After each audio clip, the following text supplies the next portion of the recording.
Irregularities, that's what we're talking about today. Not fraud. Fraud's what they want you talking about, okay? That's what the media talks about. No widespread fraud. There's no fraud. You can't prove widespread fraud. And they're right. They're absolutely right. Proving widespread fraud is pretty much impossible. They know we're going to have to argue in each county, in each state.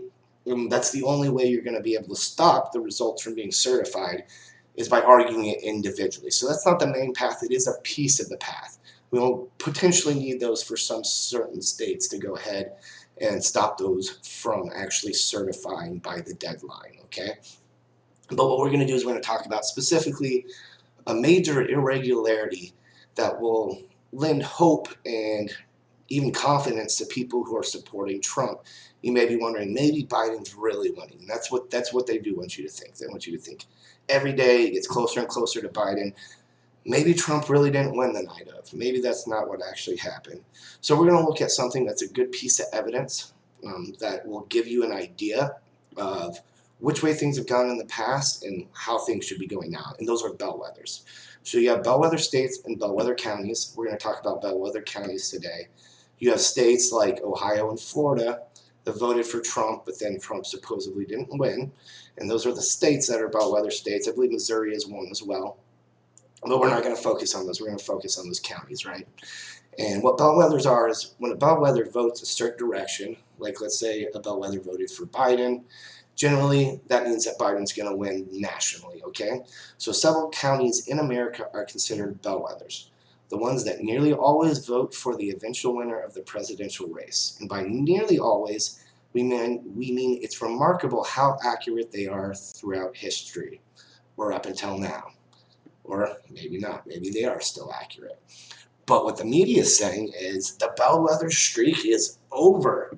Vigo County had the second longest streak in the nation in voting for the winner of the presidential election. President Donald Trump won in Vigo County this year. However, Joe Biden looks to have won the Electoral College nationally, or so they say. Vigo County had a streak that lasted since 1956. But they aren't the only ones who saw their bellwether streaks come to an end. Oh, no, there's many more. This year, bellwether counties across the country voted heavily for Donald Trump, and for many of them, it appears that they have broken their near-perfect records. That's really interesting, so I guess it's just an anomaly. It's just a bunch of anomalies all together. So we're going to take a look at the quantity it was. There's 19 counties that have consistently voted for presidential winners since 1980, and only one of them, Clallam County, supported Joe Biden. Now, with this one, there is a caveat. Clallam County actually is one of the more accurate ones, okay? They are just one of 19, actually, but they are one of the more accurate ones, and I believe their record stands from early 1900s was the last time they had a mistake, if I recall correctly.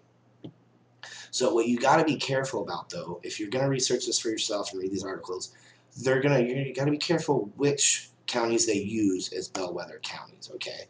So back in this article that we actually started in, they say 14 out of 23 of the most notable bellwether counties in the United States saw their streak come to an end. And that's what you got to watch out for the media. They're not technically lying. They're notable counties. They're the ones that they noted. That doesn't mean they're the most accurate. So that's what we actually want to look at. We want to look at the most accurate. So to do that, we're actually going to come over to Wikipedia here, actually. And it is a left-leaning site. Kind of surprised these are up, but they are up for now. They may not be up forever. But if we'll take a look, we want to see the counties that have deviated from the winner of the Electoral College in one election since 1980. So these are the more accurate. So we'll look at Essex County. Donald Trump over Biden. Hidalgo County, Donald Trump over Biden. Juneau County, Donald Trump over Biden. Ottawa County, Donald Trump. The list goes on and on and on. And they say there's no proof of widespread fraud or irregularities. If this isn't proof, I'm not really certain what is. I don't work at CNN, so obviously I'm not an expert on what evidence or proof is. I guess the legal definitions don't apply anymore. So I don't know. Maybe they are right. But from what I'm seeing, and from what you're seeing right now, it does appear that there's some massive irregularities and they almost seem impossible.